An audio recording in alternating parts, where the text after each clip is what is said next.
সাতক্ষীরা সদর উপজেলা কৃষি কর্মকর্তাদের বিরুদ্ধে নানা অভিযোগ কৃষকদের। বিস্তারিত আব্দুল ওয়াহাবের পাঠানো তথ্য ভিডিও চিত্রে। কৃষি খাতে উন্নত সাতক্ষীরা সদর উপজেলার আলীপুর ইউনিয়নের মাহমুদপুর এলাকা। এই এলাকার মাঠগুলোতে যেসব ফসলের বাম্পার ফলন হয় তা হলো আলু, কপি, মূলা, পালং, টমেটো, বেগুন, সরিষার চাষ ব্যাপক হারে বৃদ্ধি পেলেও আজ পর্যন্ত দেখা মেলেনি কোনো কৃষি কর্মকর্তাকে।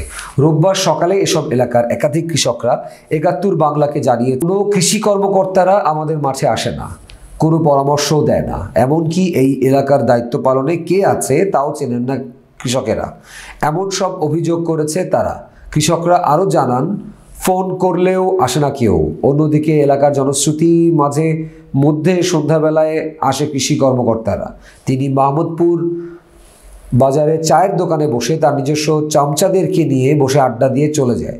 এদিকে এলাকাবাসীর দাবি, ওইসব অলস কর্মকর্তাদের চাকরি থেকে বাদ না দিলে কঠোর কর্মসূচি হাতে নেবে কৃষকরা, কারণ তাদের টাকায় বেতন দেওয়া হয়। বিষয়টি ঊর্ধ্বতন কর্তৃপক্ষের আশু হস্তক্ষেপ কামনা করেছে এলাকাবাসী। হ্যাঁ, তা তো থাকবে। কি নাম?